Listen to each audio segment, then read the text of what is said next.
नमस्कार, मैं हूं संगीता राय। पूर्वांचल एक्सप्रेस न्यूज के इस वेब पोर्टल में आपका स्वागत है। आइए देखते हैं हमारे संवाददाता राम सकल यादव की यह विशेष रिपोर्ट।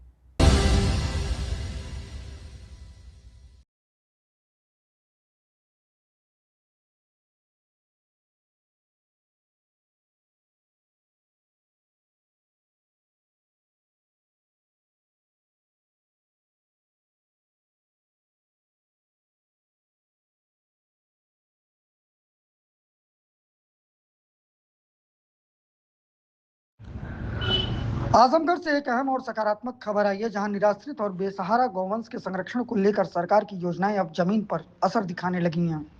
गौ सेना आयोग के उपाध्यक्ष महेश कुमार शुक्ल द्वारा अपने 2 दिवसीय दौरे के दौरान जिले के कई गौ स्थलों का निरीक्षण किया गया और व्यवस्थाओं को बेहतर बनाने के लिए दिशा निर्देश दिए गए। निरीक्षण के दौरान अतरौलिया, अहिरौला, कोयलसा और बिलरियागंज के गो आश्रय स्थलों में टीन सेट, पेयजल, हरा चारा और छायादार स्थान की व्यवस्था पर विशेष जोर दिया गया। कलेक्ट्रेट सभागार में हुई समीक्षा बैठक में अधिकारियों को सख्त निर्देश दिए गए कि सड़कों और खेतों में घूम रहे बेसहारा गौवंश को तुरंत सुरक्षित स्थानों पर पहुंचाया जाए और गौशालाओं का नियमित निरीक्षण सुनिश्चित किया जाए। गर्मी को देखते हुए पशुओं के लिए छाया, स्वच्छ पानी और बेहतर देखभाल की व्यवस्था करने को कहा गया है। साथ ही कर्मचारियों के समय से भुगतान पर भी जोर दिया गया। उपाध्यक्ष ने बताया कि प्रदेश भर में हजारों से भी अधिक आश्रय स्थल संचालित हैं, जहां लाखों गौवंश की देखभाल की जा रही है। साथ ही साथ बड़ी संख्या में गौशालाओं के लिए सीसीटीवी कैमरे लगाकर निगरानी को और मजबूत किया गया। सबसे खास पहल मुख्यमंत्री सहभागिता योजना की है, जिसके तहत गौवंश को आम लोगों को सौंपा जा रहा है और सरकार की तरफ से प्रतिदिन भरण पोषण के लिए आर्थिक सहायता भी दी जा रही है।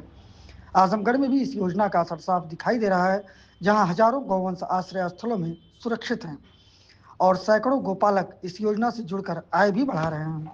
गौ सेवा आयोग ने लोगों से अपील की है कि एक व्यक्ति एक गौवंश अपनाए, ताकि इस मुहिम को और मजबूत बनाया जा सके। फिलहाल प्रशासन का कहना है कि गौवंश को लेकर पूरी गंभीरता के साथ काम किया जा रहा है और किसी भी स्तर पर लापरवाही बर्दाश्त नहीं की जाएगी। आपको मैं कहता हूं कि गौ माता को राष्ट्र माता की आप बात करते हैं। भारत की संस्कृति में अपने पुत्र पत्नी से ज़्यादा महत्व हमारी संस्कृति देती है। राष्ट्र माता से ज़्यादा जब हम उसको गौ माता मान चुके हैं, लेकिन हमारी जो अब राष्ट्र माता हम माने ना माने, हमारे हृदय में, हमारे जनमानस में राष्ट्र माता हैं। तो कानूनी तौर पर भी लागू नहीं हो पाया है। देखिए, आपका प्रश्न बहुत अच्छा है, मुझे अच्छा लगा, लेकिन जब समाज में चेतना आती है तो मांग पूरी हो जाती है। क्या हम गौ माता के प्रति इतना संवेदनशील हैं?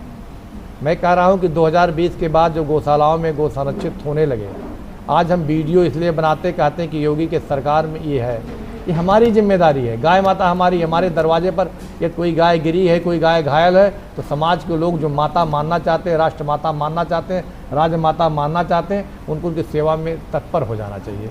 निश्चित रूप से आपका सवाल अच्छा है। सर, एक सवाल और है। शंकराचार्य ने इस मामले को लेकर काफ़ी सदन सरकार से लड़ा भी है और गौ राष्ट्र माता घोषित करने के लिए और उस पर गौ हत्या को भी रोक लगाने के लिए काफ़ी बहुत बड़ा अच्छा सवाल। हमारे यहाँ शंकराचार्य, साधु सन्यासी और कोई भगवा वेश में होता तो उसके प्रति हमारे मन में आस्था अपने आप उमड़ जाती है। हमारा आचार है। शंकराचार्य की बातों पर मेरा खंडन करना उचित नहीं है, लेकिन इसके बाद मैं कह सकता हूँ, उस शंकराचार्य जी ने जो बयान दिया वो दुर्भाग्यपूर्ण है, भ्रामक है। उस पद पर रहते हुए इस प्रकार का मिथ्या प्रवचन नहीं करना चाहिए।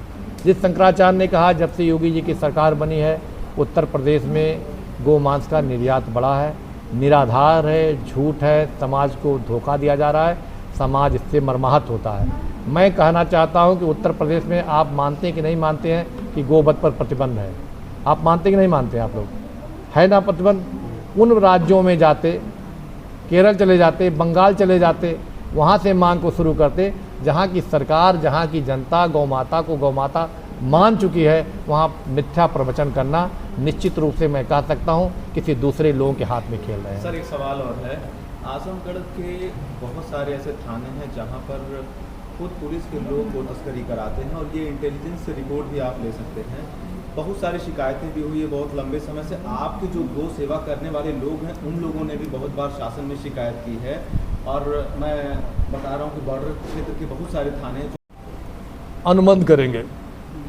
और उनसे हम 3 रुपया किलो हरा चारा खरीदेंगे।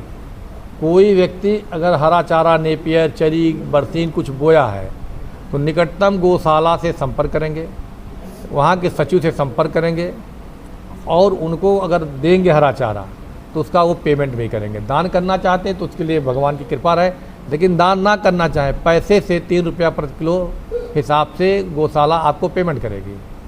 अनुबंध करने की हमने कहा, निर्देश दिया है।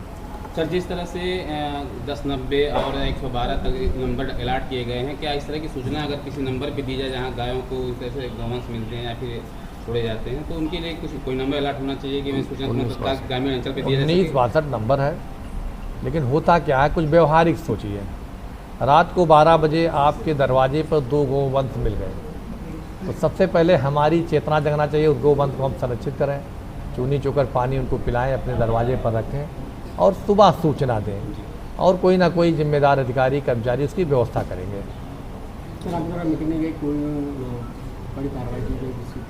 हम कार्रवाई करने के लिए नहीं आते, हम व्यवस्था में सुधार करने के लिए आते हैं। सारे जिम्मेदार अधिकारी थे जिनको हमने बुलाया था, उसमें सारे लोग थे।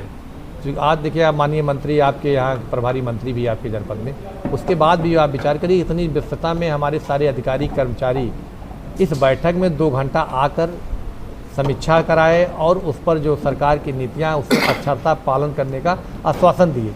अधिकारियों में कोई दोष नहीं, सब व्यवस्था है।